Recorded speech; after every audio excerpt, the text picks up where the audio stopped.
출애굽기 22장이죠. 1절에서 15절까지 하겠습니다. 22장 1절로 15절 읽습니다.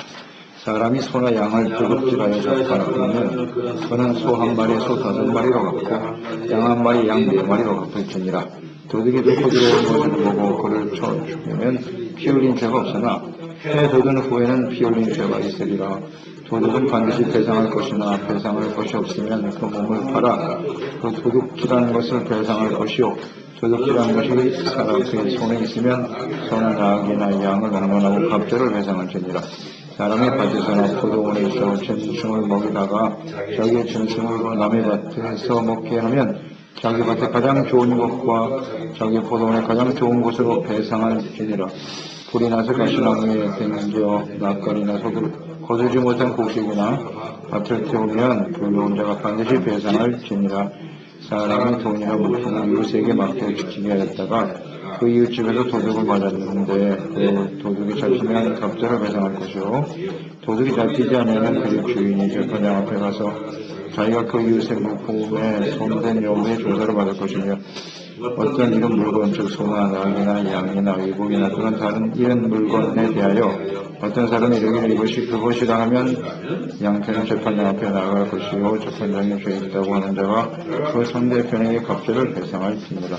사람이 낙이나 소나 양이나 다른 짐승을 이웃에게 맡겨 지키게 했다가 죽거나 상하거나 끌려가도 본 사람이 없으면 두 사람 사이에 맡은 자가 이웃의 것에 손을 대지 않으였다고 여호와께 맹세할 것이요 그 임자는 그대로 믿을 것이며 그 사람은 배상하지 아니하려니와 만일 자기에게서 도둑을 맞았으면 그 임자에게 배상할 것이며 양을 지켰으면 그것을 가져다가 주문할 것이요 그 지킨 것에 대하여 배상하지 아니하니라. 만일 이웃에게 부드러운 것이 그 임자가 함께 있지 아니할 때에 상하거나 죽으면 반드시 배상하려니와 그 임자가 그것과 함께 있었으면 배상하지 않을지니라. 만일 새로운 것이면 새로 족하니라. 이웃에 대한 배려와 책임. 하나님의 백성들이 반드시 지켜야 될 규례. 하나님의 십계명 말씀을 우리 삶에 어떻게 적용시켜야 될 것인가에 대해서 말씀하고 있죠. 하나님의 백성이라면 당연히 이러한 자세로 살아가야 한다는 것입니다. 이웃사랑의 구체적인 실천, 그것은 이웃에게 피해를 주지 않도록 이웃을 배려하는 것이고 또 잘못에 대해서 정당한 책임을 지려는 마음가짐, 이것이 이웃 실천의 가장 중요한 중심이 되어야 한다는 것이죠. 오늘 말씀의 도둑질에 대해서 어떻게 처리해야 되는지 나와 있습니다. 도둑질하지 말라. 도둑질은 공동체의 질서와 서로 간의 신뢰 혹은 안전을 깨뜨리는 중대한 범죄입니다. 중대한 범죄. 따라서 도둑질하다가 잡히면 맞아 죽을 수도 있고요. 또 처벌을 받아 마땅하다 하는 것을 말씀하고 있는데요. 6절과 4절에 보면 소나 양 등의 절도범에 대한 처벌 규정이 나와 있습니다. 도둑질한 짐승을 죽이거나 팔아버렸을 경우에 그때는 소인 경우에는 5배를 갚으라 그랬어요.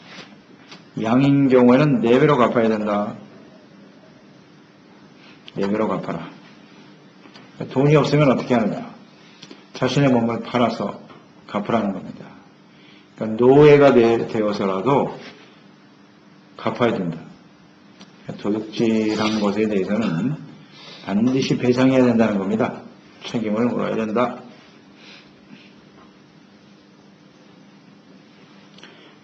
근데 훔친 짐승을 팔거나 죽인 것이 아니라 그대로 가지고 있는 경우 그때는 2배만 물어주면 된다. 그랬어요. 2배만 물어주면 된다. 그러니까 죽이거나 팔아버린 경우에는 4배나 5배인데 아직 살아있는 경우는 2배다. 그 차이가 있네요. 그러니까 팔거나 죽였다라는 것은 그 의도 자체가 계획적이라는 거죠.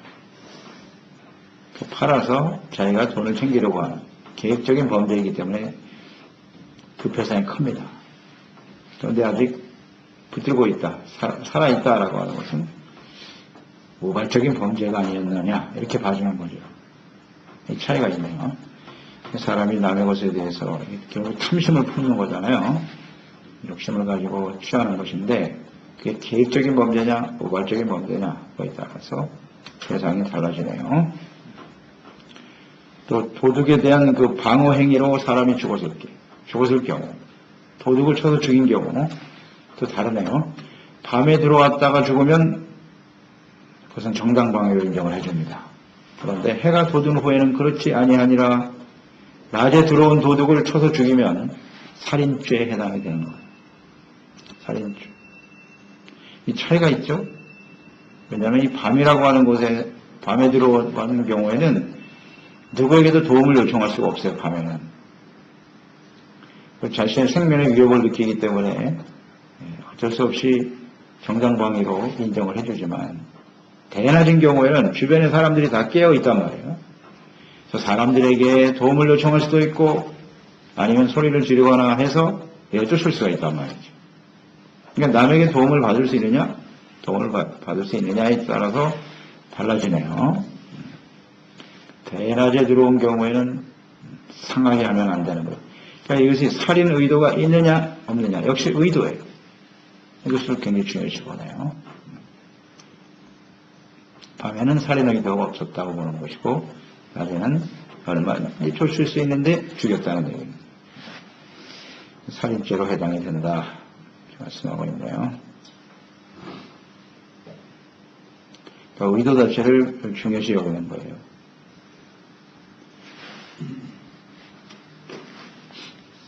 그러니까 이 도둑에 대한 규정을 보면 굉장히 엄하죠. 4배, 5배로 갚아라 그랬고요. 죽어도 할 수 없다 그랬어요. 도둑질하다가 죽어도 할 수 없다. 엄하게 주님께서 형벌과 책임 규정을 두고 계신데요. 도둑에 대해서 엄하게 하신 이유가 있겠죠. 그러니까 도둑이라고 하는 것은 원래 하나님의 뜻은 뭐냐면 너희가 수고하고 땀을 흘려서 소득을 얻으라 그랬잖아요. 그게 하나님의 뜻이죠. 땀 흘려 수고하고 거둔 소득을 가지고 살아가는 것이 정당한 것인데 이 도둑들은 뭐냐면 그렇지 않죠. 남들이 열심히 땀 흘려 수고해놓은 것을 힘 하나 들이지 않고 쉽게 자기의 것으로 취하려고 하는 거죠. 이게 악이라는 겁니다. 주님께서 그래서 이 도둑을 아주 엄하게 다루고 계시는 거예요.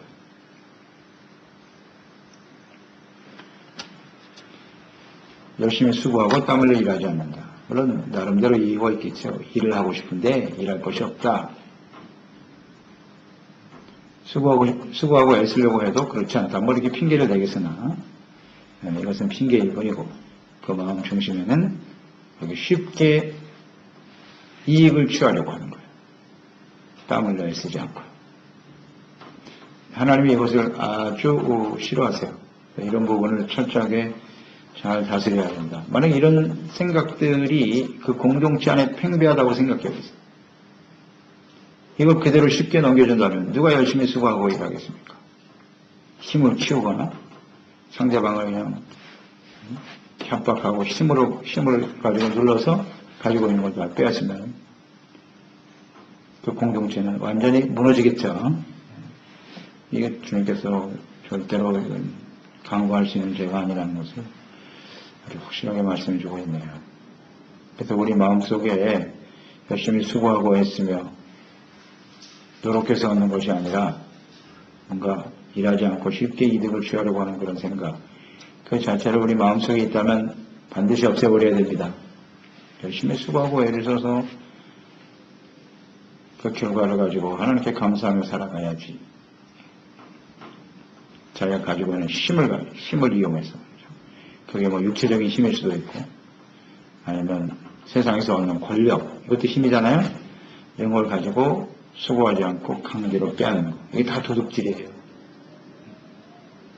자기가 수고하고 얻은 것 이외에 자신이 가지고 있는 힘을 가지고 상대방이 있는 걸 빼앗는 거죠. 이런 도둑질이 팽배하죠. 이건 아주 정말 발본색원해야 될 죄예요. 세상에 힘 있는 사람들이 적용을 시켜버린다면 힘 있는 사람은 뭐예요? 예를 들어서 조폭들. 육체적인 힘이잖아요. 사람들한테 가서 막 협박하고 때리고 안 줄 수 있나? 이건 정말 철저하게 다스려야 돼, 이 나라에서. 그 다음에 권력 가진 사람들이 자기 월급 이외에 가지고 있는 힘을 가지고 상대방을 빼앗는 이게 다 도둑질이에요. 조폭이나 권력 가지고 사람들이 있는 거 빼앗는 거 똑같은 죄예요. 그래서 하나님이 이런 것을 철저하게 다스려야 된다. 이것이 팽배하면 그 공동체는 무너지는 거예요. 이게 하나님의 뜻이라고. 또 모든 사람들의 공동체 안에는 반드시 정리돼야 될 부분이기도 하고요. 이것 때문에 고통당하잖아요, 많은 사람. 힘이 없으니까. 다 빼앗기고 마는. 그래요. 언제든지 우리는 상대방을, 이웃을 배려하는 가장 기본적인 자세죠. 해를 주면 안 되고, 제가 열심히 수고해서 땀을 넣는 것이 필요하다. 하나님의 뜻이겠죠? 5절로 6절에 보면 남의 밭에 짐승을 놓아 먹게 하는 경우입니다. 남의 밭에 가서 혹은 포도원에 가서 자기의 가축 있는 짐승들을 먹게 하는 경우, 이것도 당연히 배상을 해야 되죠. 양심이 없는 짓이죠. 그런데 그 배상할 때 보면 자기 밭과 포도원에서 가장 좋은 소출로 배상을 하는 겁니다. 좋은 곳으로 배상해야 한다. 불을 낸 경우도 그 원인 제공자가 반드시 배상해야 된다. 이웃에 대한 배려죠. 나의 것이 소중하면 남의 것도 소중한 것이지. 가장 기본적인 생각인데요. 또 7절 이하 15절까지의 내용을 보면 이웃에게 돈이나 물품 혹은 짐승을 맡겼다가 도둑을 맞는 경우도 있겠죠. 흔히 발생할 수 있는 일입니다. 누구에게 배상 책임이 돌아가겠느냐. 그러니까 도둑이 잡히지 않을 때 그럼 재판장에 가야 되겠죠. 남의 것을 맡은 사람이 훔쳐갔는지 진짜 도둑을 맞은 건지 이게 확실히 조사를 해봐야 된다는 거죠. 참 애매한 부분이죠. 그럴 때 할 수 있는 방법이 뭐냐면 맹세를 해라 그랬어요. 맹세를 해라. 11절에 보면 두 사람 사이에 맡은 자가 이웃의 것에 손을 대지 아니하였다고 여호와께 맹세할 것이요. 그 임자는 그대로 믿을 것이며. 이제 이 말씀이 굉장히 중요하네요. 그러니까 이런 일이 벌어지면 이제 의심하게 됐잖아요. 근데 뭘 맡겼다라는 얘기는 상대방을 신뢰한다는 거죠. 신뢰하고 맡긴 거잖아요. 그러면 그 맡은 자는 그 신뢰에 대한 책임을 져야 되죠. 저 사람이 나를 믿고 맡겨줬다. 믿고 맡겼다. 그러니까 서로의 이 신뢰 관계를 잘 유지하는 게 중요하다는 거예요. 이웃에 대해서. 그래서 그 이웃이 말하기를 내가 훔쳐간 게 아니라 도둑을 맞았다라고 했을 때는 잘못하면 서로 오해의 소지가 생길 수 있고 그 신뢰 관계가 깨어지면 안 되잖아요. 그 관계가 소중해요. 그래서 재판장에 가서 맹세를 하는 거예요. 내가 결코 훔치지 않았다. 도둑 맞은 것이 사실이다라고 맹세. 이 맹세라고 하는 말이 중요한데요. 하나님 앞에서 맹세를 하는 거예요. 그러니까 하나님 앞에서의 맹세는 그에 따른 책임을 하나님이 갚으시겠다는 겁니다. 저주죠, 저주. 거기서 하나님 앞에 위증을 하게 되면 하나님 앞에서 내가 벌을 받아 마땅하다. 그런 뜻이거든요. 굉장히 엄중하죠. 이것은 거짓으로 위증할 수가 없다는 거예요. 하나님 앞에서 말한 것이기 때문에. 그러면 그 임자인 경우에는 어떻게 하느냐. 저 사람이 하나님 앞에 죄가 없다고 맹세를 했어. 그러면 어떻게 해주라고요? 믿어주라고 그랬잖아요. 임자는 그대로 믿을 것이며. 이게 굉장히 중요한 태도예요. 그런데 아무리 봐도 미심쩍어. 저 사람이 도둑 맞은 게 아니라 가진 것 같아. 그런 심증이 있단 말이죠. 그래도 하나님 앞에 그 사람이 맹세했으면요. 그대로 믿어줘라. 이것이 하나님의 공동체 안에서 우리 지체들 간에 가져야 될 태도예요. 태도입니다. 또 물증이 없는 경우, 심증이 있는 경우는 심증은 있는데 물증이 없는 경우가 있잖아요. 내가 아무리 봐도 저 사람이 그런 짓을 한 것 같은데 심증은 있는데 증거가 없을 때 그 사람이 넌 훔쳐가지 않았습니다. 라고 말하면 우린 그대로 믿어주는 사람이 됩시다. 믿어줘야 돼. 왜냐하면 그 하나님의 자녀니까, 만약에 그 사람이 정말 만약에 이런 경우는 도둑질을 했을 도둑질한 죄도 범하게 되는 것이고, 또 하나님 앞에 거짓 증거하는 죄도 짓게 되잖아요. 이것은 하나님 앞에서는 엄중한 죄라는 거예요. 그러니까 만약에 그것이 거짓이라면 하나님께서 정리하실 것이다. 우리는 하나님의 사람들이니까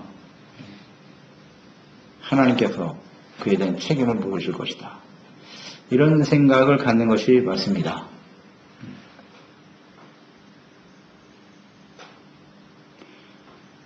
근데 이런 상황인 경우에는 바뀌었다가 잃어버린 사람이 더 사실 속상하죠.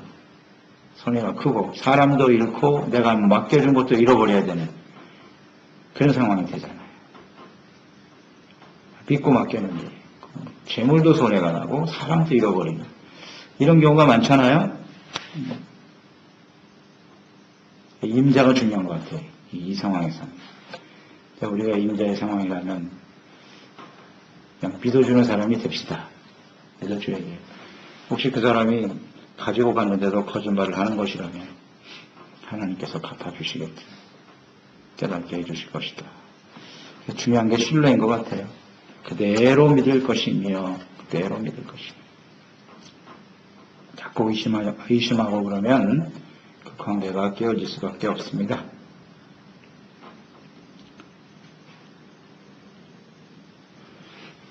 가축이 죽거나 상처가 나거나 없어졌다면 맡았던 자는 자신에게 이렇게 죄가 없음을 분명히 증명해야 된다는 것이고요. 죄가 없다면 배상의 책임도 없어지는 것이죠. 또 남에게 빌려온 경우도 있어요. 빌려왔는데 그것이 도둑을 맞게 되거나 아니면 상하거나 찍히게 되었을 때 어떻게 되느냐. 찍힌 것이 증거가 있으면 그것에 대해서 맹수와서 먹었거나 이제 그런 경우에 빌려왔는데 내가 고의로 그렇게 된 것이 아니라 어쩔 수 없는 사고로 인해서 이런 일이 벌어졌을 때는 배상하지 아니할 것이고, 만일 이웃에게 빌려온 것이 그 임자가 함께 있지 아니할 때에 상하거나 죽으면 배상을 해야 되고요. 당연하겠죠. 임자가 그것과 함께 있는 상태였다면 배상하지 않아도 된다. 세를 주고 빌려온 것이니까요. 배상하지 않는 것이 맞겠죠. 오늘의 말씀을 보면 이웃에 대해서 그 배상이란 말이 계속 강조되잖아요. 도둑질에 대해서는 아주 배상이 엄하다. 죽어도 할 수 없다는 겁니다. 그만큼 엄중하게 다스리신다. 그러니까 쉽게 남의 것을 취하려고 하는 이것은 아주 공동체의 심각한 악이다. 그래서 우리는 알아야겠고, 또 사람들과의 관계 속에서 서로의 신뢰를 소중하게 여기는 그런 관계가 되어야 돼요. 돈이나 짐승 때문에 소중한 사람의 관계를 잃어버리는 그런 일이 있어서는 안 된다는 거죠. 상대방이 나를 맡겼으면 그 믿음에 대해서 우리는 반드시 보응을 해야죠. 믿고 맡겼는데.